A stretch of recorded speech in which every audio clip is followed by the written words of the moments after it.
Pergi berbelanja gak boleh pakai uang cash. Selamat datang di Antok Podcast. Yeay.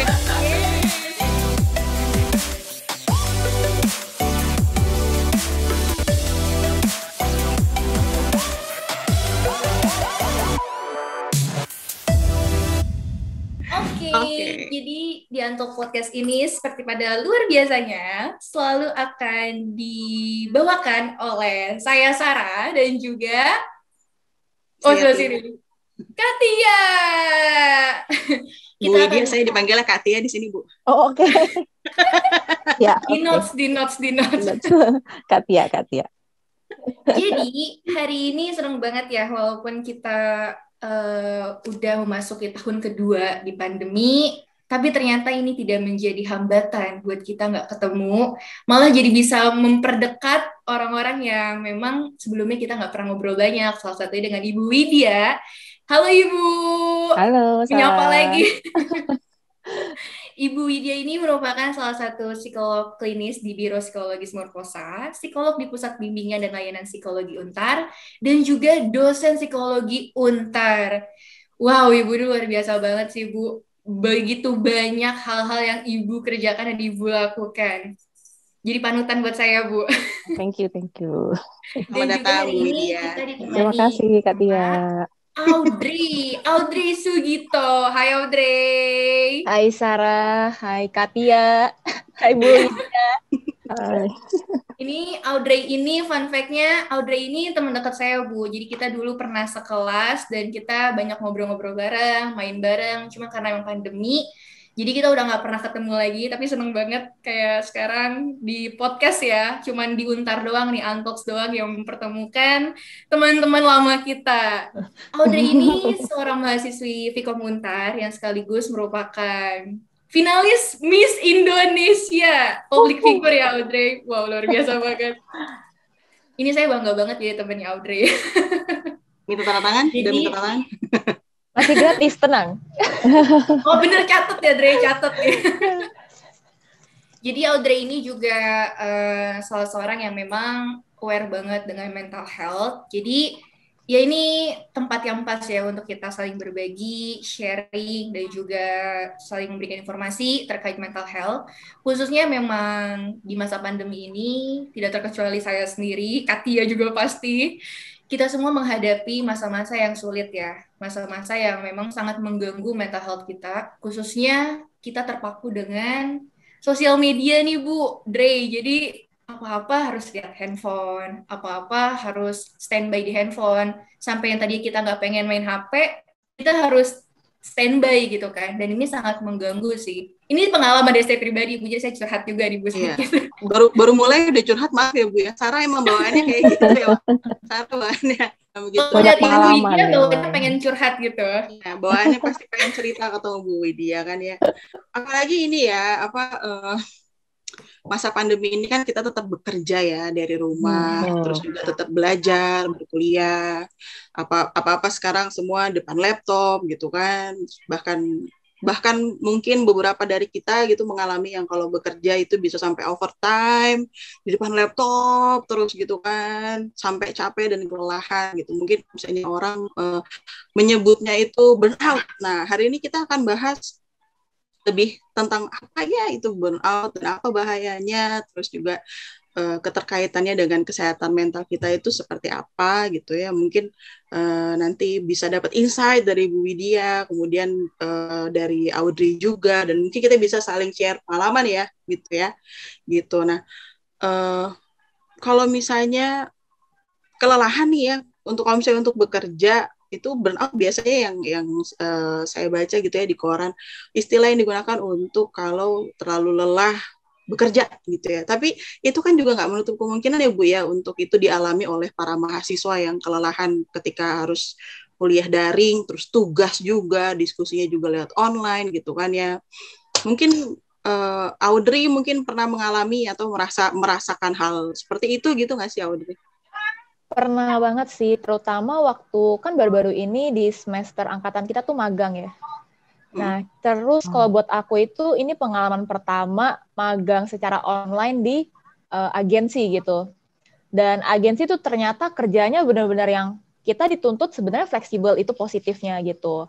Dan jam kerjanya itu kan biasa normalnya 8 jam ya. Jadi pas aku daftar dan diterima itu, oh berarti aku patokannya, oke aku kerja sampai sore nih, jam 5 gitu kan. Tapi ternyata pas udah eksekusi, waduh, bener yang kayak tadi pengalaman burnout itu, akhirnya kalau deadline itu kan jalan terus. Jadi aku kerja itu tiap hari bisa begadang ya begadang gitu. Jadi kalau numpuk tuh benar-benar harus dikelarin gitu kan. Jadi di hari itu sebenarnya ya benar sih, akhirnya aku jadi yang menurut aku toxic sih. Karena ujung-ujungnya jadi kalau nggak kelar aku nggak bisa istirahat gitu, aku orangnya gitu. Nah terus kan selain magang itu kita masih kuliah juga ya Sar. Dan kita disuruh bikin laporan magang gitu. Kebetulan memang dosen pembimbing yang aku dapat itu sangatlah strict ya. Baik. Dre, ini lo nggak bisa mengiyakan nih karena dosen pembimbing gue di sebelah gue. Apa? Iya. Nah, jadi selain tuntutan kerjaan magang tadi, kan ada tanggung jawab kuliah juga gitu. Karena akhirnya sempet tuh ke distract yang, aduh gimana nih gitu kan, kerjaan belum kelar, tapi di satu sisi juga kuliahan masih harus dikerjain gitu kan laporannya. Jadi sempet kewalahan iya sih selama 5 bulan kurang lebih ya bekerja magang itu. Sampai stres, iya sih, iya banget kalau aku. Gitu sih paling. Sarah juga ngalami ya, Sarah? Saya enggak kok, Bu. Saya masih baik-baik aja. Iya. Itu tadi audit salah satu contoh gitu ya bagaimana burnout ketika dalam pekerjaan dan harus mengatur waktu gitu kan. Nah, kalau misalnya sebenarnya nih ya Bu Widya, kalau burnout sendiri itu gimana sih gitu atau apa sih gitu? Ya, kalau sebenarnya kalau kita sederhanakan kelelahan psikis gitu ya, karena tumpukan pekerjaan atau tumpukan tugas yang bertubi-tubi gitu, karena ada tuntutan yang harus segera diselesaikan, itu yang biasanya kan kemudian membuat pressure.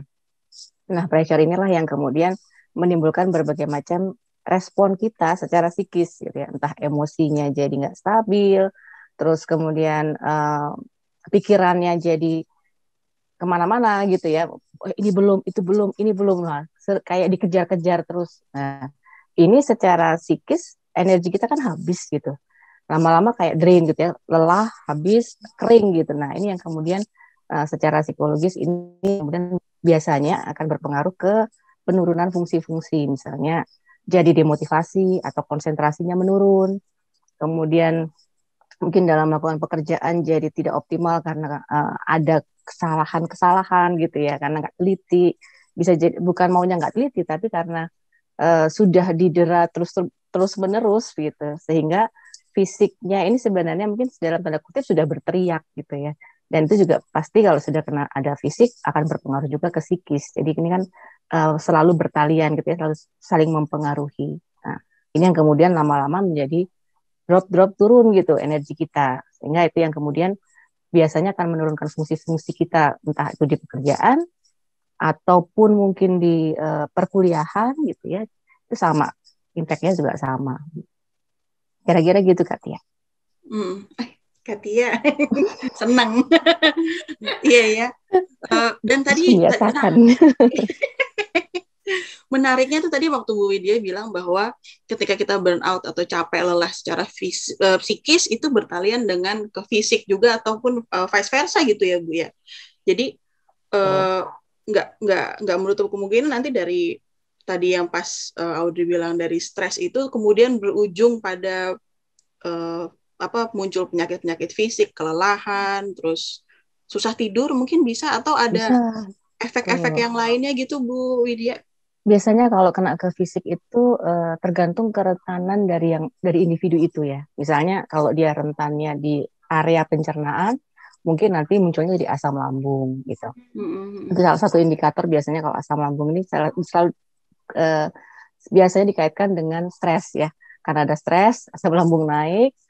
Nah, itulah kemana-mana jadinya ya. Misalnya jadi GERD dan segala macamnya. Kalau dia kerentanannya mungkin di kulit gitu, mungkin biasanya muncul kayak bisa dia mungkin punya gangguan di kulit gitu ya, bisa jadi gatal-gatal gitu atau jadi sensitif. Nah, biasanya yang terserangnya ini pada bagian tubuh atau organ tubuh mana yang dia memang punya masalah atau rentan di situ gitu. Atau kalau mungkin sakit kepala juga bisa. Jadi misalnya peredaran darahnya yang biasanya nggak lancar bisa jadi oksigen ke otak yang berkurang. Nah, tegang di daerah leher, kemudian ke kepala gitu. Itu bisa dari fisik ke psikis, dari psikis ke fisik juga bisa. Iya, biasanya saya kalau udah rapatnya kebanyakan tuh pusing. Aduh. Ya, itu tandanya kekurangan oksigen itu. Iya, apalagi nggak keluar kamar, nggak keluar rumah gitu kan. Aduh. Iya bener banget sih. Nah, sebenarnya karena lihat laptop terus. Saya juga kalau misalkan di dalam kamar terus tuh jadi sedikit depres gitu. Makanya kalau misalkan udah selesai nugas, keluar kamar tuh kayak akhirnya sebuah kesenangan tersendiri karena terlalu lama di kamar. Dan ibu itu bisa mempengaruhi insomnia itu bisa menjadi salah satu tanda juga nggak sih kita lagi mengalami burnout? Iya, bisa. Artinya menjadi terganggu jam tidurnya ya. Entah dia jam tidurnya berkurang atau mungkin mau tidur sulit gitu. Jadi berangkat tidurnya yang sulit gitu. Atau tidurnya nggak tenang gitu. Jadi kebangun gitu. Kayak misalnya mungkin Audrey jadi malam-malam nggak tenang, aduh belum kelar gitu ya. Jadi kalau belum kelar nggak bisa tidur gitu, kebawa terus kayak masih ada beban gitu. Atau ketika tidur kebangun-bangun, lagi sudah fase tidur tiba-tiba kepikiran bangun lagi gitu ya. Nah ini kemudian berangkat tidurnya lagi susah. Nah macam-macam sih gangguan tidur, tapi intinya masuk dalam kategori gangguan tidur itu bisa terjadi. Oke, Katia, berarti saya mengalami burnout. Dan itu dialami setiap hari karena awal-awal tuh belum ngerasa gitu Bu, belum ngerasa ini burnout atau emang kan kalau sekarang kan ada istilah night owl ya. Jadi anak muda yang memang mengubah jam tidurnya dan itu nganggap tuh kayak biasa aja. Dan saya anggapnya tadi itu biasa aja. Dulu kan early bird yang selalu bangun pagi. Kalau ini saya benar-benar nggak bisa. Kayak tidur itu cuman bisa di jam 3 pagi, bangun-bangun jam 12 siang, dan itu terus-terusan. Dan saya pikir kayak, oh ini mah night owl kali, kiasan anak muda zaman sekarang kan. Sampai saya beli smartwatch, karena saya pengen pastiin gitu, Bu, kayak, ini gue burnout atau enggak ya? Dan ternyata memang pas dilihat itu kan ada track tidurnya gitu kan, Bu. Dan memang benar-benar nggak dibilang ini tidak normal tidurnya. Sama dibilang tidurnya tidak normal. Dan ternyata setelah tadi Bu Widya jelasin juga, ya saya baru sadar gitu loh ternyata saya merasakan burnout setiap hari yang tidak saya sadari. Dan ini mungkin bahaya banget ya Bu ketika kita nggak tahu kita mengalami burnout dan dianggap biasa aja. Benar nggak Bu kira-kira? Iya betul. Ya, karena begini, seperti yang Sarah ceritakan tadi ya, ini berarti jam tidur biologisnya sudah bergeser nih ya. Nah, kalau kita lihat dari aspek fisik, yang mungkin mungkin saya nggak akan bisa jelaskan detail karena arahnya kedokteran ya gitu. Tapi yang kita tahu bahwa tubuh itu kan punya jam detox ya. Gitu. Nah, ketika itu bergeser, misalnya jam 11 itu detox apa, jam 12 detox apa, jam 3 baru tidur, nanti kan kita terganggu ya metabolisme tubuhnya. Biasanya kalau bangun, tidurnya cukup misalnya 6 jam gitu. Tapi karena sudah sudah terforsir sebelumnya, itu kan sudah cukup lelah gitu ya. Jadi tidak bisa menggantikan yang hilang tadi. Artinya tidak bisa menggantikan penuh. Ya walaupun tidurnya cukup.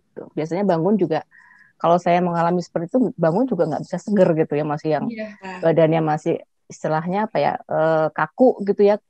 Rasanya otot-ototnya tuh tegang gitu. Nggak bisa rileks. Walaupun sudah kayaknya cukup nih 6 jam, 7 jam cukup lah gitu ya.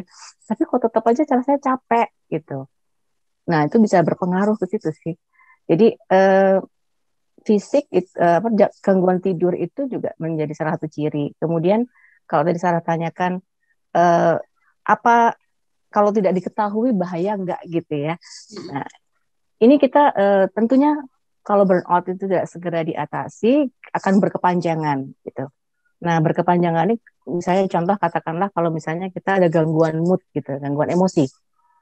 Terus kebawa emosi kita low terus ya, negatif terus, kebawa terus sedih, demotivasi gitu ya, akhirnya lama-lama bisa tidak semangat sama sekali gitu, misalnya jadi ujung-ujungnya mungkin jadi depresi. Nah ini kan sudah harus butuh pertolongan kalau sudah kondisinya seperti itu, karena kalau terus menerus ya nanti gangguan psikologisnya yang akan semakin menurunkan fungsi-fungsi dia gitu. Jadi memang harus apa ya namanya, diwaspada, dicermati gitu ya. Wah ini gak, misalnya contoh indikatornya tidurnya sudah nggak beres nih, sudah berubah polanya. Nah itu jadi salah satu cara. Kemudian kalau tadi emosi misalnya ya, yang tadinya dapat pekerjaan segini, tadinya semangat, sekarang sudah, oh, begitu lihat tumpukan langsung emosi marah. Ini tumpukan nggak habis-habis, kapan habisnya ini ya, gitu. Nah itu salah satu indikatornya. Berarti ada yang di luar pola yang biasa, gitu. Seberapa parah atau seberapa terganggunya itu yang perlu dicermati lebih jauh. Masih bisa coping nggak nih? Kalau masih bisa coping sendiri nggak, gitu ya, menyelesaikan sendiri? Ataukah sudah butuh bantuan dari orang lain, misalnya apakah curhat ke teman, ataukah mungkin ke orang tua gitu ya, atau barangkali sampai kepada profesional misalnya. Jadi kan tergantung pada tingkat atau levelnya, seberapa itu berpengaruh, seberapa pengaruhnya terhadap kita gitu. Kira-kira gitu, Sarah. Nah kalau misalnya ini ya jadi dalam ya pembahasan kita gitu kan ya. Gimana Kak? Karena burnout itu ternyata bisa aja tuh hanya di permukaan aja, tapi ternyata di balik itu ada yang harus diperhatikan dan diperbaiki gitu ya Bu ya. Iya.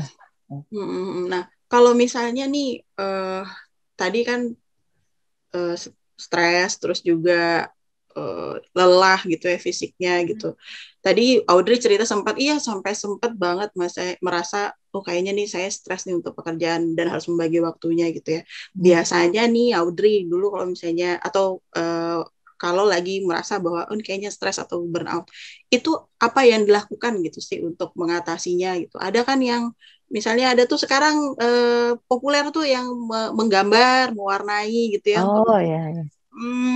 Atau puzzle menyusun puzzle, atau dengerin musik, atau kalau Sarah simple ke luar dari kamar gitu, hemat ya Sarah ya, jadi orang tuanya bahagia kayaknya ya, anak gue hemat gitu.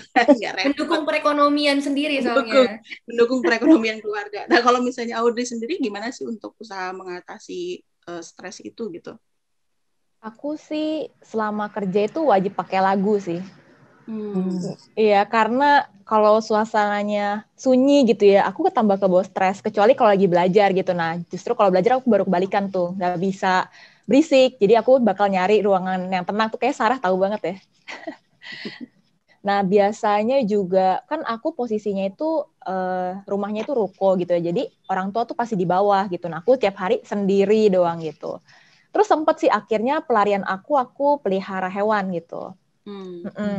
Tapi akhirnya karena kondisi di ruko gitu kan ya, jadi yang punya nggak bolehin, akhirnya ya sedih sih sebenarnya, karena aku mikir hewan peliharaan itu cukup pengaruh sih.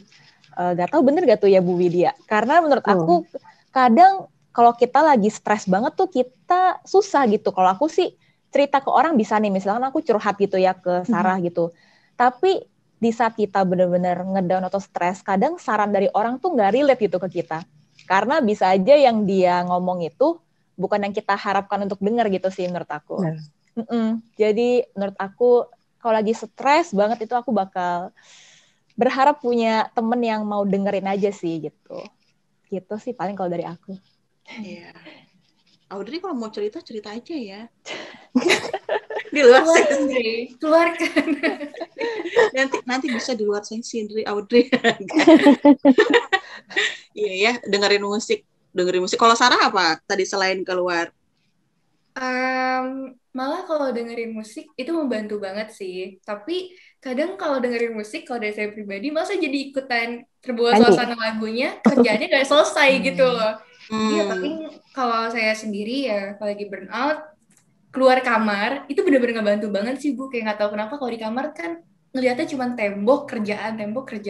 Tapi kalau ngeliat keluar kamar tuh, lihat pepohonan, langit, jadi kayak seger aja gitu. Tapi kalau udah bener-bener burnout-nya parah banget, saya akan tinggalkan semua kerjaan, saya nggak mau kerjain. Itu yang terburuk dari saya yang bisa saya lakukan. Kalau dari Katia sendiri gimana Katia untuk menghadapi burnout-nya? Saya ketemu Bu Widya. Curhat. Ada jalur khusus ya? Jalur khusus lewat kanan kiri. Iya. Kalau saya tadi pas saya cerita tentang indikasi gitu ya atau tanda-tandanya burnout itu, kalau saya kan lebih ke asam lambung sama sakit kepala. Nah, biasanya itu saya menilik lagi ini apa ya yang polanya berubah atau yang mengganggu gitu ya. Misalnya pola tidur, itu memang sih pola tidur itu berpengaruh banget, karena waktu saya nggak bisa tidur, yang tidur cuma 2-3 jam, itu fisik dan mentalnya drain banget gitu ya. Terus kalau sekarang tuh saya berusaha banget jam 9, jam 10 itu sudah tidur, supaya mencegah kelelahan, dan kalau lagi kelelahan, biasanya itu saya tutup laptop, saya kamar itu lampunya dibuat temaram, kemudian saya dengar lagunya tuh yang musik yang slow, terus ada ini suara hujan. Banyak tuh di YouTube ya, jadi suara hujan. Nah, itu membantu saya untuk rileks dan tidur gitu. Dan kalau misalnya sakit kepalanya sakit banget, biasa saya minum obat gitu kan. Tapi kalau untuk mengatasinya ya tadi memperbaiki apa ya, supaya nggak burn out, pekerjaannya ayo dikerjain pelan-pelan. Tapi tiba-tiba ada pekerjaan lagi yang lain gitu kan. Terus rapat apa yang lain-lain gitu kan. Akhirnya ya bercerita, dan tadi yang Bu Widya bilang benar banget sih, dengan kita, apalagi kan saya jauh dari orang tua ya. Saya di Jakarta, orang tua saya di Depok. Jauhnya cuma di situ ya. Itu video call misalnya, cerita, update hari ini ngapain aja, udah cuma begitu itu, dan it does really help sih gitu dengan bercerita gitu sih kalau saya ya. Mungkin ada tambahan lagi yang harus kita lakukan, atau apa sih yang bisa kita lakukan gitu Bu Widya, supaya bisa mencegah atau mengatasi burnout gitu. Kalau untuk mengatasi cara-cara tadi tuh semuanya sebenarnya nggak ada yang salah gitu ya, bener. Jadi kan memang tiap orang itu punya cara efektif gitu ya, Cak. Istilahnya kayak P3K-nya gitu. P3-nya bukan luka, tapi P3-nya buat psikis kita. Macam-macam. Ada yang paling ya sederhana, ada yang mungkin sampai harus melakukan sesuatu. Misalnya kalau dulu bisa traveling, kalau sekarang kan nggak bisa ya. Kalau dulu, aduh bosen, ayo kita traveling gitu ya. Tapi sekarang nggak bisa gitu. Nah, cara-cara sih yang disampaikan Audrey, Sarah, dan Kak Tia tadi, sebenarnya itu sudah artinya efektif untuk tiap individu ya, masing-masing individu gitu. P3K pertama biasanya yang disarankan itu adalah melakukan relaksasi dulu gitu. Dan intisari dari tadi kan sebenarnya relaksasi ya, merilekskan, karena kondisi burnout itu kan semuanya tegang, pikirannya tegang, badannya tegang gitu ya. Terus kemudian ada tenggat waktu, lalu didesak lagi juga dengan tuntutan pekerjaan, itu kan jadi tensionnya tinggi gitu ya. Jadi ini harus diurai. Nah, penguraiannya itulah yang kemudian tiap orang punya cara sendiri. Biasanya kalau saya menyarankan ke klien itu coba dibuat list gitu. Cara-cara apa yang efektif gitu, sehingga bisa bervariasi gitu ya. Kalau tadi misalnya Sarah dengan keluar kamar itu bagus tuh, sifatnya mendistract gitu kan.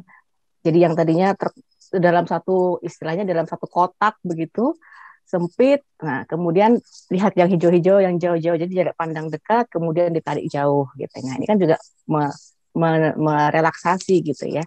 Nah itu sangat bagus, apalagi kalau ditambah dengan misalnya sambil mengatur nafas gitu ya. Biasanya kalau kita kerja diburu-buru deadline tuh kan semuanya serba, aduh bagaimana ini, serba tension gitu ya. Nafas juga jadi pendek gitu. Nah itu yang membuat semua di tubuh kita tuh bekerja ekstra gitu, dipacu lebih cepat. Nah itu yang melelahkan. Jadi ya itu yang diurai. Prinsipnya ya sebenarnya relaksasi. Nah cara relaksasi bisa lewat latihan nafas, ya. Bisa juga tadi seperti Audrey lakukan, misalnya mendengarkan musik, dan Kak Tia juga tadi kan juga itu sebenarnya seperti self healing gitu kan, mendengarkan musik yang seperti kalau kita mau dalam konteks ini kan relaksasi gitu ya, suaranya yang biasanya cenderung monoton, itu yang biasanya cepat mengantar kita ke gelombang alfa, gelombang rileks gitu ya. Jadi suaranya monoton, kalau jedak-jeduk ya tuh kita kepacu lagi gitu. Tapi kalau misalnya ritmenya itu monoton, itu kayak kita kayak diketuk-ketuk, lama-lama ketiduran gitu. Nah itu sebenarnya sedang mengurai, sedang membuat relaksasi. Cara-cara lain banyak kalau saya coba mendata dari pengalaman beberapa klien ya, misalnya ada yang bisa rileks hanya dengan misalnya kalau saya lagi suntuk, saya bikin teh anget, teh manis, gitu ya. Hanya membawa tehnya tuh ke dekat ke hidung gitu ya untuk dihirup. Terus sambil menghirup tuh sebenarnya dia kan sambil merelaksasi tuh, sambil nafas, hembus gitu kan. Sebenarnya relaksasi, tapi dengan media minum teh gitu. Ini kayak iklan banget ya. Tapi ini beneran, ini bukan iklan gitu. Saya nggak menyebutkan nama mereknya ya. Nah itu prinsipnya kan sebenarnya relaksasi.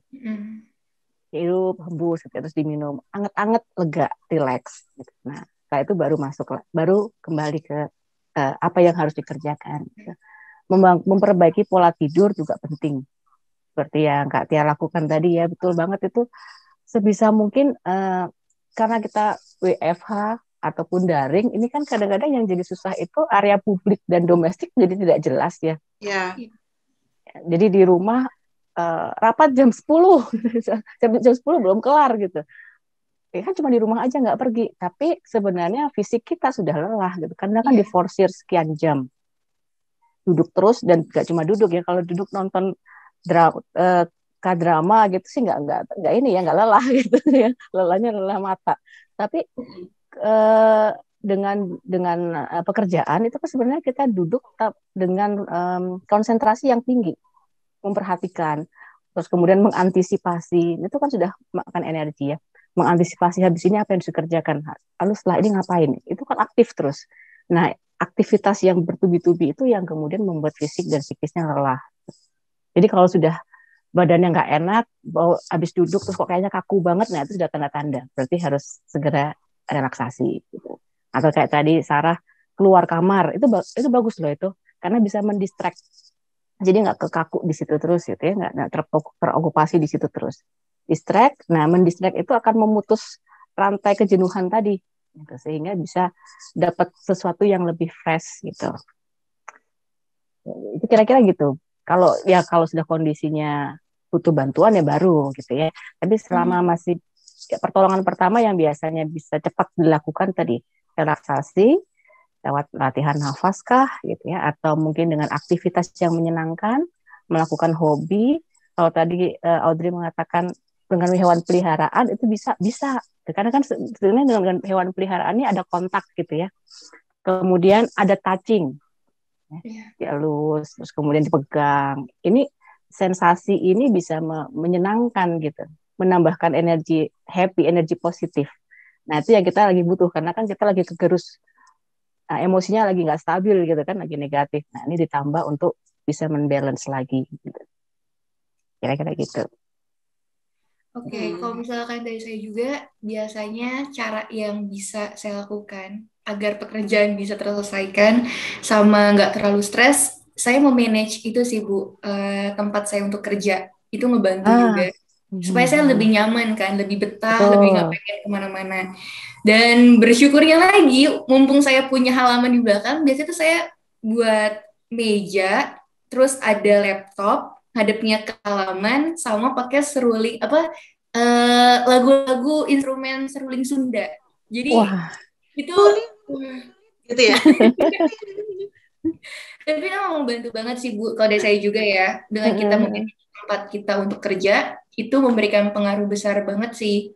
Soalnya akhir-akhir ini tuh burnout pertama yang saya alami, saya apa-apa tuh semua di kasur. Jadi udah nggak ada meja makan, udah nggak ada apa-apa, semua di kasur. Cuman pernah untuk coba situasinya dengan ngebangun, memanage tempat kita kerja, jadi kayak lebih rileks dan lebih seneng juga, dan akhirnya kerjaan terselesaikan. Nah, balik ke Audrey nih. Dre, kan kamu ini kan juga merupakan salah satu finalis Miss Indonesia gitu kan. Ya maksudnya kita tahu juga ada tanggung jawab dan beban yang harus kamu jalankan gitu. Selain mahasiswa, selain kita magang gitu kan, udah mau skripsi juga, banyak yang harus dilakukan. Tapi kamu juga punya tanggung jawab di luar itu semua. Nah, cara kamu untuk bisa manage itu semua agar nggak burnout, itu gimana, Dre? Menurut aku, kunci pertama itu time management sih. Karena kalau kita nggak kotak-kotakin tuh ujung-ujungnya kelabakan sendiri gitu kalau aku. Dan yang kedua itu mungkin nentuin prioritas.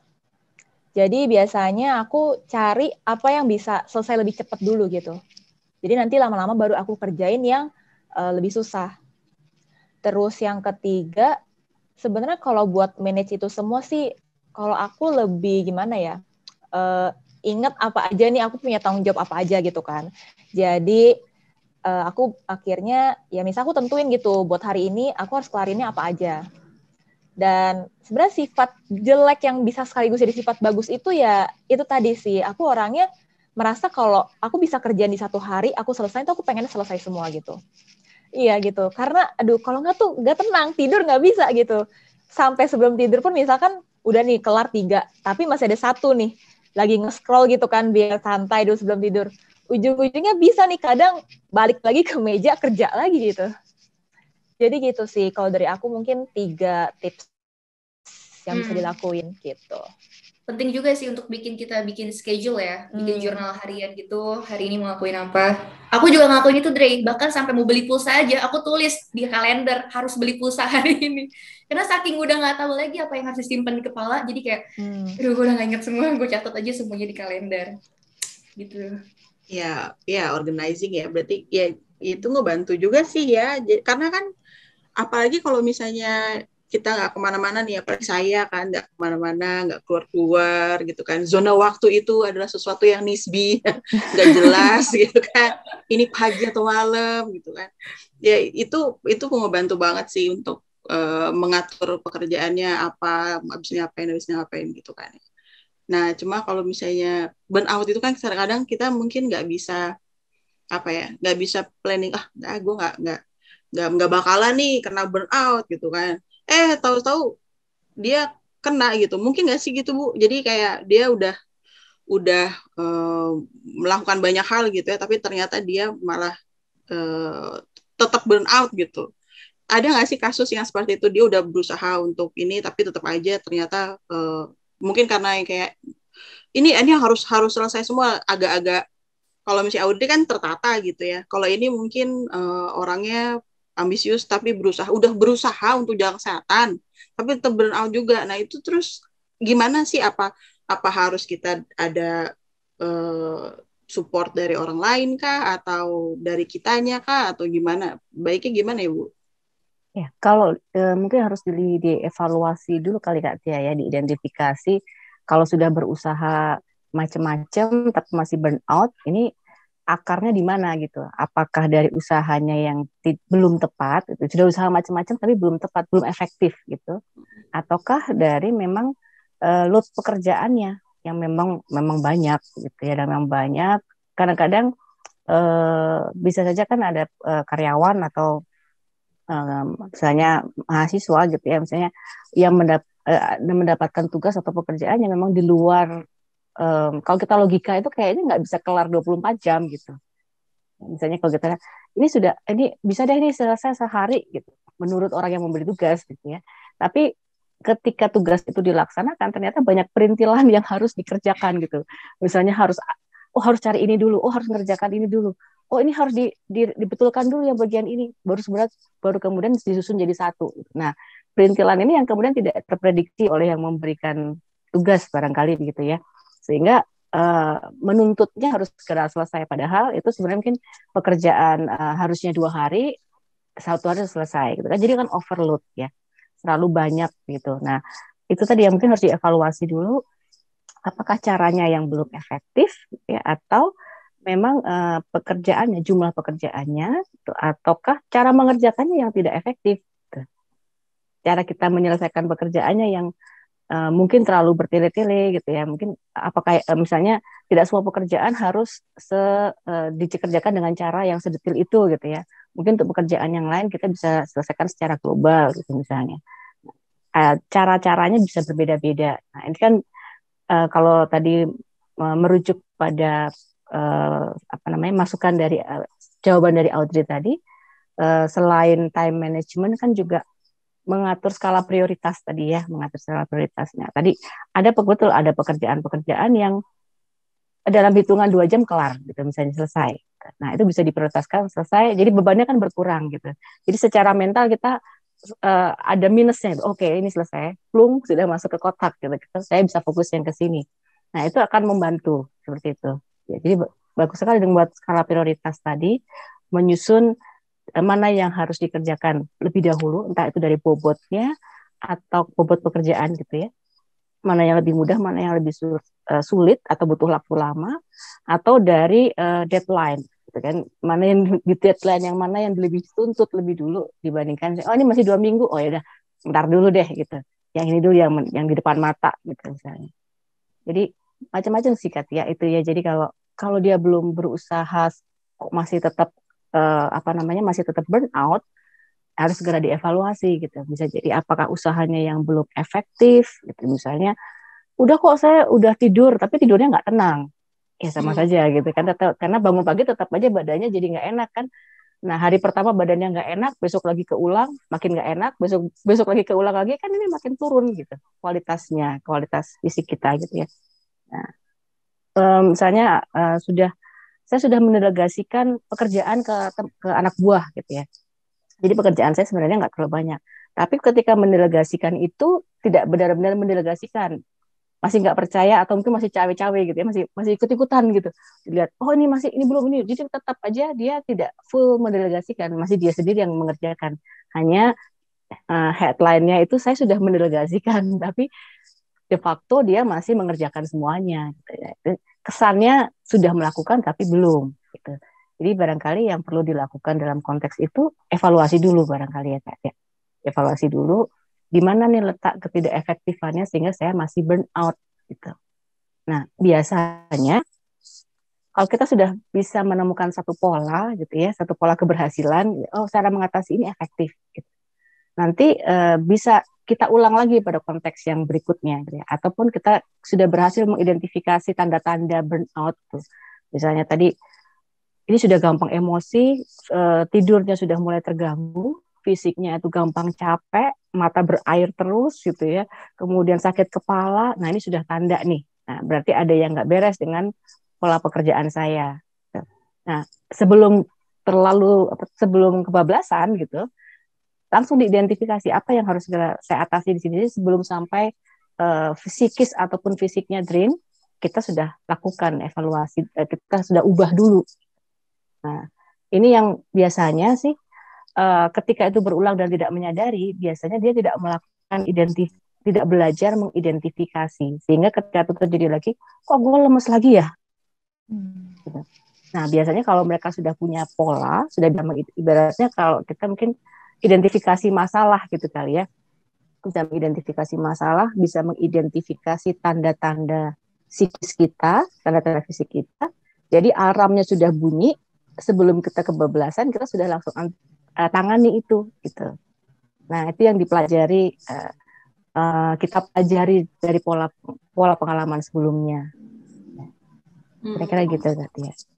Nah Bu, kan kalau misalnya fisik itu kan kelihatan ya gitu kan. Kalau ada alergi muncul gitu kan, pusing itu bisa didiagnosis fisik gitu kan. Tapi kalau misalnya psikis itu kan kadang orang nggak lihat gitu, dan itu juga kadang mungkin aja juga ada banyak orang yang mengalami burnout gitu ya, ke kanan ke psikisnya, tapi dia merasa bahwa gue kecapean aja sih, ini enggak kok, gue nggak apa-apa, ini emang kecapean aja, kemarin gue nggak tidur karena banyak meeting misalnya seperti itu. Tapi kita melihatnya tuh udah nggak sehat nih gitu, ini kayaknya udah nggak sehat deh mungkin.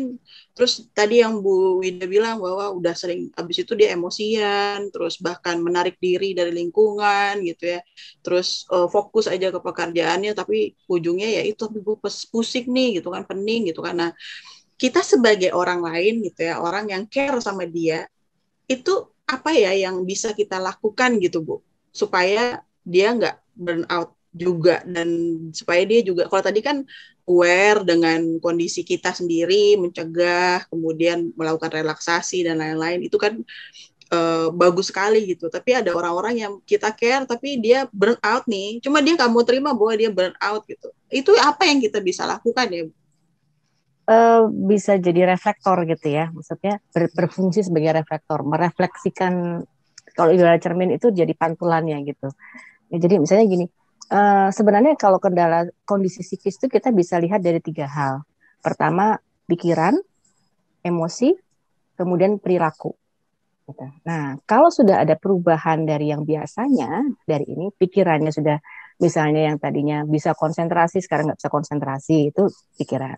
Yang tadinya positif thinking, gitu, kalau sekarang penuh ketakutan, gitu. Aduh, jangan-jangan gini, jangan-jangan gitu, nanti nggak berhasil ini. Nah, itu pikiran.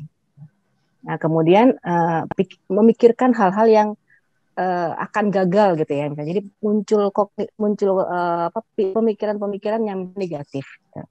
Nah, ketika pikirannya terganggu atau tidak berfungsi dengan baik gitu ya, akan berpengaruh ke emosi. Kita khawatir hasilnya buruk. Kita membayangkan hasilnya buruk. Kita wah ini nanti mau presentasi, kalau presentasinya nggak bagus gimana? Nanti kalau saya diketawain atau mungkin tidak bisa menjawab pertanyaan dari atasan bagaimana? Ini kan udah pikiran-pikiran. Otomatis biasanya emosinya terpengaruhi. Jadi cemas, nggak tenang, gelisah. Ya. Jadi indikator kedua emosi. Yang ketiga adalah perilaku. Nah, biasanya kalau pikiran sudah terganggu, emosinya ikut terganggu, perilakunya juga berubah. Gitu. Jadi misalnya jadi gerasa-gerusu, yang tadinya teliti jadi nggak teliti, gitu ya. Kemudian yang tadinya mungkin bisa bertahan duduk untuk mengerjakan, sekarang jadi mau melihat laptop aja sudah pengen menghindar gitu misalnya. Ya, ada perubahan perilaku. Jadi kalau kita orang yang melihat orang lain, misalnya teman kita burnout, coba kita amati dari situ. Apakah sudah terjadi perubahan perilaku, sudah terjadi perubahan emosi dan kognitifnya atau pikirannya. Itu yang kita sampaikan ke dia sebagai evidence. Kamu dulu biasanya kalau melihat ada masalah seperti ini tenang loh, sekarang semakin sering gelisah saya lihat. Atau sekarang lagi semakin gampang marah gitu. Saya baru mau ngomong aja sudah matanya udah melotot gitu ya, belum ngomong nih gitu ya, udah apaan misalnya. Nanti itu sebagai perubahan yang tadinya kalem, kemudian sekarang gampang emosi, gampang marah-marah misalnya. Nah, itu evidence kan, itu bukti. Kita bisa sampaikan, nih kamu ada perubahan ini. Mungkin dia nggak aware dengan itu. Enggak kok, gue baik aja, tapi sambil marah. Enggak, gue baik aja, kenapa sih? Orangnya marah. Tapi katanya baik-baik aja. Nah, itu kan sudah nggak sinkron gitu ya. Nah, itu kita bisa jadikan sebagai sebagai tolak ukur gitu ya, sebagai indikator gitu. Ada perubahan-perubahan ini. Sehingga dia yang mungkin tadinya nggak aware, jadi aware gitu ya. Oh, kamu melihatnya seperti itu ya gitu. Jadi ada perubahan-perubahan yang dilihat dengan 3 indikator tadi. Itu paling gampang kalau kita mau mengenali psikis kita ini sedang bermasalah atau enggak. Ini gitu. Kayaknya relate banget sama kita, Dre. Yang tadi dimulai dari Ibu ngomong, kayaknya sehari itu nggak cukup 24 jam gitu ya, sambil kita nugas. Aduh, ini udah mau besok lagi gitu kan, udah subuh lagi. Kayaknya nggak cukup gitu, kayak 24 jam Yeah. sehari. Ada kata sehari 48 jam gitu ya. Iya, kayaknya nggak akan cukup juga ya. Nggak akan cukup. Terus lagi. Gitu. Tapi memang ini mengganggu banget sih. Dan kayaknya juga kita yakin ya, maksudnya saya dan Audrey khususnya nih yang kita mahasiswa yang lagi struggling untuk menyelesaikan segala tugas kalau lagi di rumah, Dre. Kayaknya gue yakin nih, kayaknya si Audrey juga di rumah lagi kerja. Mungkin mamanya sempat bilang, kamu ngapain sih duduk terus di situ? Bantuin tuh kerja. Terus dalam hati tuh kayak, aduh, orang tua nggak tahu gitu kan, kita lagi kerja, dikira di rumah nggak ngapa-ngapain gitu. Makanya tadi di awal dibilang kan, selama lagi pandemi ini, ya burnout itu semakin ada gitu kan, semakin nyata. Karena yang orang tua kira kita diem-diem aja, ternyata kita meeting terus gitu kan, kayak Katia, meeting dari pagi sampai malam. Terus-terusan. Cuman ya, yang tadi Ibu bilang, itu sudah cukup membantu dan menjelaskan banget ya, gimana kita bisa aware lagi sama diri kita. Dan Ibu dan Audrey, apa kira-kira statement yang bisa Ibu dan Audrey berikan, khususnya untuk kita-kita semua, mahasiswa dan juga masyarakat ya yang nonton nanti, apa yang bisa diberikan agar kita bisa aware dan menjaga kesehatan mental kita, khususnya untuk mengatasi burnout ini? Mungkin bisa dimulai dari Ibu dulu, nanti ke Audrey. Ya. Kalau dari saya mungkin untuk terkait dengan memaintain kesehatan mental gitu ya, prinsip utamanya sih balancing ya, keseimbangan itu. Jadi ketika kita sudah merasakan ada yang tidak seimbang, yang ditandai dengan perubahan-perubahan tadi, sudah dari pikiran, dari emosi dan juga perilaku. Nah, kita harus aware gitu. Jadi dari diri sendiri juga belajar untuk mengidentifikasikan perubahan. Ya. Tentunya diawali harus dia kenal dulu dia biasanya bagaimana gitu ya. Kalau dia sendiri nggak aware sebelumnya, oh saya biasanya begini, nah biasanya ketika terjadi perubahan dia nggak kerasa gitu. Yeah. Kalau untuk memaintainnya, saya pikir balancing tadi ya, misalnya pekerjaan menjadi tanggung jawab ya, gitu ya. Tapi ada hal-hal juga yang harus kita jaga, gitu. Keseimbangan kesehatan fisik, berarti mungkin makan harus teratur. Walaupun WFH tetap misalnya perlu olahraga juga, gitu ya, supaya sirkulasi oksigen kita di dalam tubuh itu tetap lancar, gitu.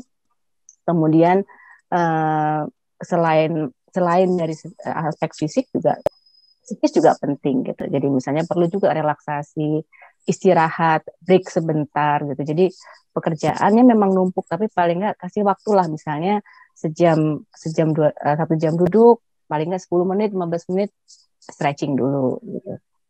Jadi agak ada variasi gitu. Karena kalau terus-menerus monoton itu kita akan jenuh. Nah, kejenuhan itu salah satu awal mula menuju ke arah burnout tadi ya, karena menumpuk gitu. Jadi kembali ke, kalau saya sarankan mungkin tadi memperhatikan balancingnya. Harus balance ya Bu semua ya. Kalau ada kata anak akuntansi semua tuh harus seimbang. Hasilnya harus sama gitu ya. Harus sama. Oke, kalau dari Audrey gimana nih Dre? Yang relate sama mahasiswa juga nih Dre, biar gue bisa catet gitu kan. Oke. Yang pertama aku setuju sih sama yang tadi Ibu Widya udah bilang. Pertama tuh dari diri kita sendiri dulu sih menurut aku. Kita harus aware gitu kan. Karena kita sebagai mahasiswa ya, terutama nih, kita yang tahu nih kapasitas diri kita tuh kayak gimana gitu. Dan aku pun punya temen yang dia cukup mungkin keras kali ya. Jadi dia nggak mau terbuka gitu. Even kita udah coba berkali-kali gitu kan. Nah, mungkin yang kedua kalau dari aku, jangan malu sih buat terbuka sama orang gitu. Karena kalau lama-lama dipendem gitu ya, ujung-ujungnya tuh kita yang makin terpuruk sih menurut aku gitu. Lama-lama akhirnya kita nggak bisa ngapa-ngapain lagi gitu. Fokus nggak bisa, tidur nggak bisa. Karena kalau sampai kayak tadi yang Sarah bilang gitu kan, jadwal tidur keganggu, aku pun sekarang mengalami itu gitu. Jadi pas tidur tuh bawaannya gelisah. Ya karena mikirin pekerjaan-pekerjaan tadi gitu kan. Nah jadi buat teman-teman di luar sana yang mungkin udah di fase kayak kita gini ya, stres gitu atau segala macamnya, kalian jangan lupa istirahat lah sebentar gitu. Karena kalau dipaksain terus tiap hari, ujung-ujungnya kerjaan tuh nggak bakal maksimal gitu. Dan yang ketiga, tadi sih tentuin skala prioritas gitu. Oke, itu penting banget ya. Dan aku jadi keinget nih satu lagi, saat kita terbuka sama orang, kan kita emang kadang ada beberapa orang yang memang nggak bisa terbuka ya langsung, tapi ya semua itu juga harus dimulai dari diri kita sendiri juga sih, untuk mencoba terbuka. Dan keinget satu cara lagi, pakai alarm. Karena kalau kita mikir dan ngingetin diri sendiri itu tuh nggak akan ngaruh sih menurutku ya. Susah ngaruhnya, tapi mungkin bisa dibantu juga Dre sama alarm juga kali ya, buat diingetin waktunya makan, waktunya minum, waktunya olahraga gitu. Atau kalau kalian nggak punya alarm, beli smartwatch. Loh, kok promosi di sini? Atau ya minta tolong diingetin. Ya, Beb, ingetin aku ya. Yeah. Kamu udah makan belum? Gitu kan. Itu dua keuntungan itu ya. Interaksi pun terjadi gitu. Benar. Keuntungan. Kalau dari Katia gimana nih Katia? Apa yang bisa Katia berikan? Statement Katia. Kalau saya sih, saya selalu dibilang gini sama orang tua saya. Jadi serius. Jadi seru ya. Pekerjaan itu nggak akan ada habisnya, tapi tubuh cuma satu. Jadi sayangi dulu tubuhnya, nanti bisa berkinerja dengan baik gitu. Jadi kalau misalnya dan itu sih ya, punya keluarga yang suportif dan terbuka gitu. Kalau misalnya tadi misalnya mamahnya suka bilang, kamu nih di depan laptop aja sih nonton drama ya gitu.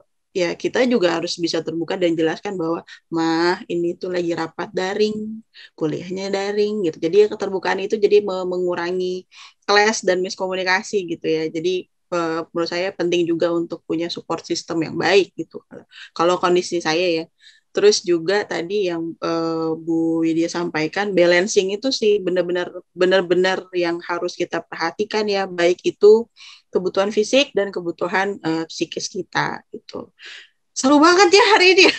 Bahasannya tuh ini banget ya, apalagi dengan kondisi yang sekarang semakin hari itu berita makin membuat resah gitu ya, terus membuat kita cemas, takut juga. Mungkin tadi tips dari Bu Widya yang membuat kita oh iya ya, relaksasi, it's okay, all is well gitu kan, hari ini akan baik-baik saja gitu ya Bu Widya ya. Betul.